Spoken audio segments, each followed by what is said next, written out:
This is a Cloud Mountain production, read by Alan Davis Drake. Copyright 2009. The Telltale Heart by Edgar Allan Poe. Nervous? Very, very dreadfully nervous I have been, and am. But why will you say that I'm mad? This disease has sharpened my senses, not destroyed, not diluted them. Above all was the sense of hearing acute. I heard all the things in the heaven and in the earth. I heard many things in hell. How then am I mad? Hearken, and observe how healthily, how calmly I can tell you the whole story. It is impossible to say how first the idea entered my brain, but once conceived, it haunted me day and night. Object? There were none. Passion? There were none. I loved the old man. He had never wronged me. He had never given me insult. For his gold I had no desire. I think it was his eye. Yes, it was this. He had the eye of a vulture, a pale blue eye with a film over it. Whenever it fell upon me, my blood ran cold, and so by degrees, very gradually, I made up my mind to take the life of the old man, and thus rid myself of the eye forever. Now this is the point. You fancy me mad. Madmen know nothing, but you should have seen me. You should have seen how wisely I proceeded, with what caution, with what foresight, with what dissimulation I went to work.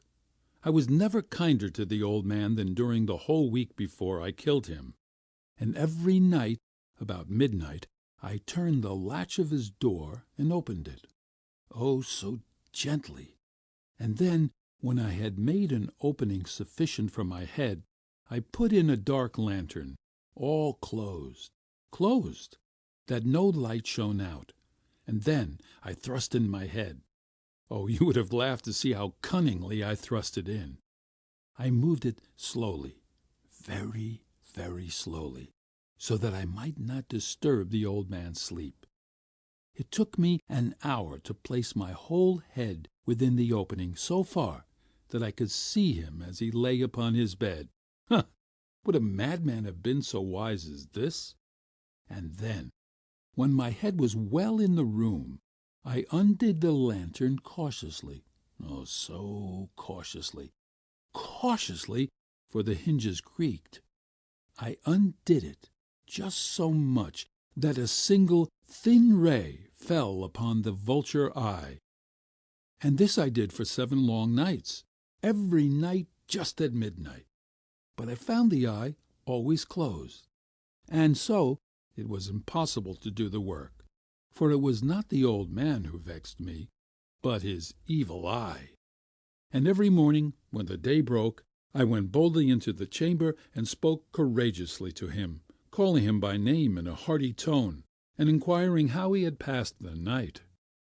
So you see he would have been a very profound old man, indeed, to suspect that every night, just at 12, I looked upon him while he slept. Upon the 8th night I was more than usually cautious in opening the door. A watch's minute hand moves more quickly than did mine. Never before that night had I felt the extent of my own powers, of my sagacity. I could scarcely contain my feelings of triumph. To think that there I was, opening the door, little by little, and he not even to dream of my secret deeds or thoughts. I fairly chuckled at the idea, and perhaps he heard me, for he moved in the bed suddenly, as if startled. Now you might think that I drew back, but no. His room was as black as pitch with the thick darkness, for the shutters were close fastened, through fear of robbers, and so I knew he could not see the opening of the door, and I kept pushing it on, steadily. I had my head in, and was about to open the lantern, when my thumb slipped upon the tin fastening, and the old man sprang up in bed, crying out, "Who's there?" I kept quite still and said nothing. For a whole hour I did not move a muscle, and in the meantime I did not hear him lie down. He was still sitting up in the bed, listening, just as I had done night after night, hearkening to the death watches in the wall. Presently I heard a slight groan, and I knew it was the groan of mortal terror. It was not a groan of pain or of grief, oh no, it was the low, stifling sound that arises from the bottom of the soul when overcharged with awe. I knew the sound well. Many a night just at midnight, when all the world slept, it has welled up from my own bosom, deepening with its dreadful echo the terrors that distracted me. I say I knew it well. I knew what the old man felt, and pitied him, although I chuckled in my heart. I knew that he had been lying awake ever since the first slight noise, when he had turned up in the bed. His fears had been ever since growing upon him. He had been trying to fancy them causeless, but could not. He had been saying to himself, "It is nothing but the wind in the chimneys. It is only a mouse crossing the floor, or it is merely a cricket which has made a single chirp." Yes, he had been trying to comfort himself with those suppositions, but he had found all in vain. All in vain, because death, in approaching him, had stalked with its black shadows before him and enveloped the victim. And it was the mournful influence of the unperceived shadow that caused him to feel, although he never saw nor heard, to feel the presence of my head within the room. When I had waited a long time, very patiently, without hearing him lie down, I resolved to open a very, very little crevice in the lantern. So I opened it. You cannot imagine how stealthily, until at length a simple dim ray, like the thread of the spider, shot from out the crevice and fell full upon the vultured eye. It was open, wide open, and I grew furious as I gazed upon it. I saw it with perfect distinctness, all a dull blue, with a hideous veil over it that chilled the very marrow of my bones. But I could see nothing else of the old man's face or person, for I had directed the ray of it by instinct precisely upon the damned spot. And have I not told you that what you mistake for madness is but over-acuteness of the senses? Now I say there came to my ears a low, dull, quick sound, such as a watch makes when enveloped in cotton. I knew that sound well, too. It was the beating of the old man's heart, as the beating of a drum stimulates the soldier into courage. But even yet I refrained and kept still. I scarcely breathed. I held the lantern motionless. I tried how steadily I could maintain the ray upon the eye. Meantime the hellish tattoo of the heart increased. It grew quicker and quicker, and louder every instant. The old man's terror must have been extreme. It grew louder, I say, louder every moment. Do you mark me well? I have told you that I am nervous. So I am. And now, at the dead hour of the night, amid the dreadful silence of that old house, so strange a noise as this excited me to uncontrollable terror. Yet, for some minutes longer, I refrained and stood still. But the beating grew louder. I thought the heart must burst.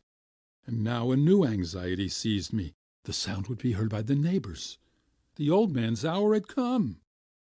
With a loud yell, I threw open the lantern and leaped into the room.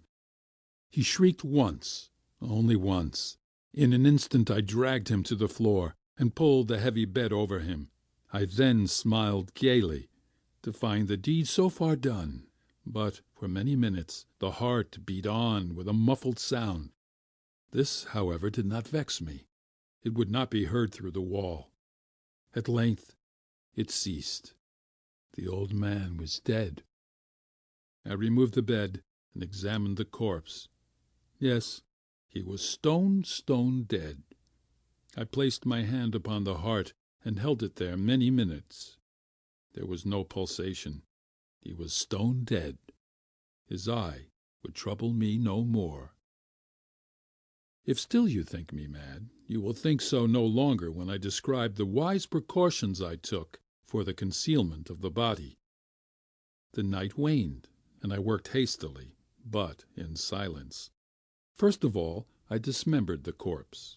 I cut off the head and the arms and the legs. I then took up 3 planks from the flooring of the chamber, and deposited them all between the scantlings. I then replaced the boards so cleverly, so cunningly, that no human eye, not even his, could have detected anything wrong. There was nothing to wash out, no stain of any kind, no blood spot anywhere. I had been too wary for that. A tub had caught all. Ha ha!